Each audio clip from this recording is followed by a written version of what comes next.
On Monday, lots of news shows, including ours, were focused on the swearing-in of Kevin McCarthy as the new Republican House Speaker. And we told you about the new McCarthyism his reign would bring to Congress. But it's not just happening in Washington, D.C. Just look at the other high-profile swearing-in ceremony for a Republican last week, as Ron DeSantis claimed his second term as Florida governor. Freedom lives here in our great Sunshine State of Florida. In captaining the ship of state, we choose to navigate the boisterous sea of liberty rather than cower in the calm docks of despotism. We will never surrender to the woke mob. Florida is where woke goes to die.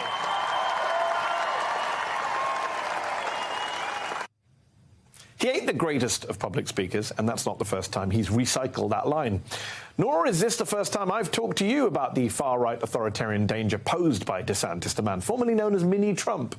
We've told you about his phony election police, his Christian nationalism, his anti-immigrant xenophobia, his wars on COVID science and climate science, and even drag shows. And, of course, his war on public schools and universities. From the Don't Say Gay bill that shut down class discussions and gave far-right activists more power to ban books from schools and from libraries, to the Stop Woke Act that banned various discussions of race and racism in school settings, a law targeting what DeSantis has called, quote, the state-sanctioned racism that is critical race theory.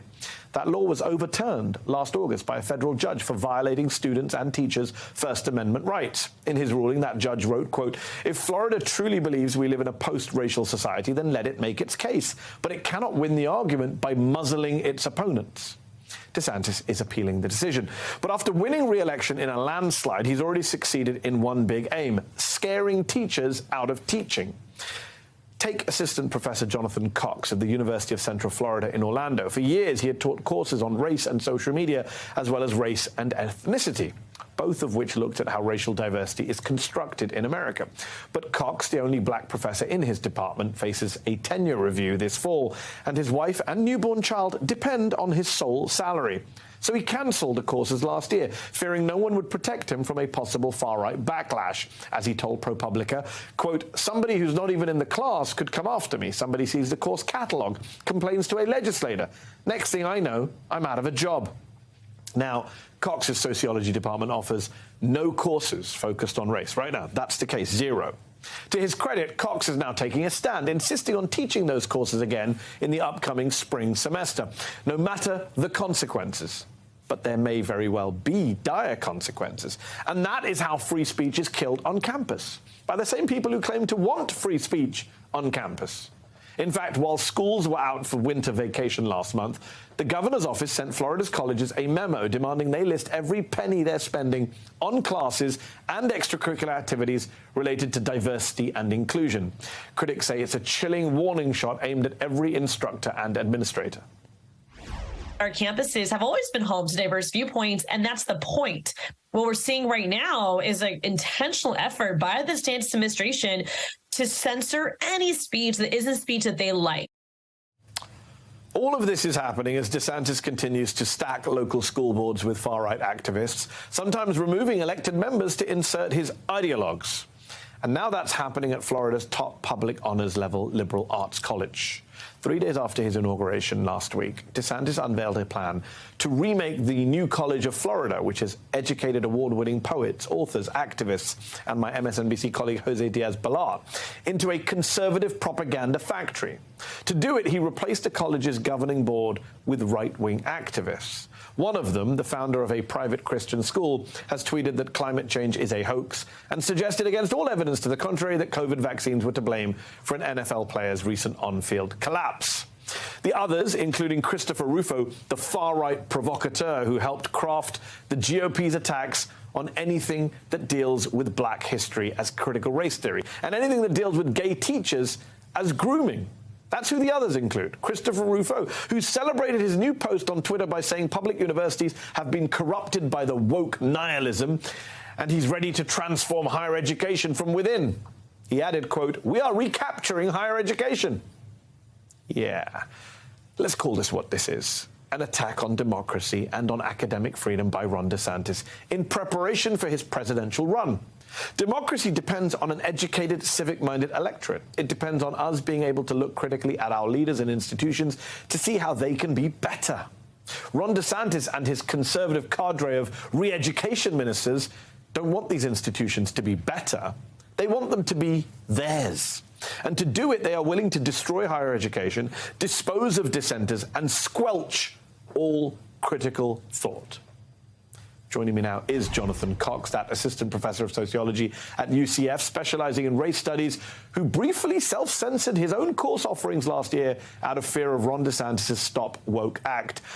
Professor Cox, thanks so much for coming on the show. You're entering your 6th year at UCF in Orlando.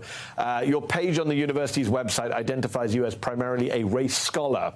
I mean, having to cancel your courses was bad enough, but you can't cancel your own scholarship, your own self-description. How worried are you and your colleagues that identifying as a race scholar will be enough to deny you tenure in the future? Sure. Thanks for having me, too. I really appreciate this opportunity. You're right on the money with that, right? The fact that I and a lot of my own colleagues identify as race scholars, or that we focus specifically on race, is something that's concerning given this law, right? We see how it is severely impacting professors all throughout the state in terms of what they teach or what they feel like they can teach. And yeah, this is really central to who I am as a scholar. And so it does feel a bit concerning about what might come out as a result of this continuing. So it's concerning, but you are now going back to teaching those courses again. What made you make that decision?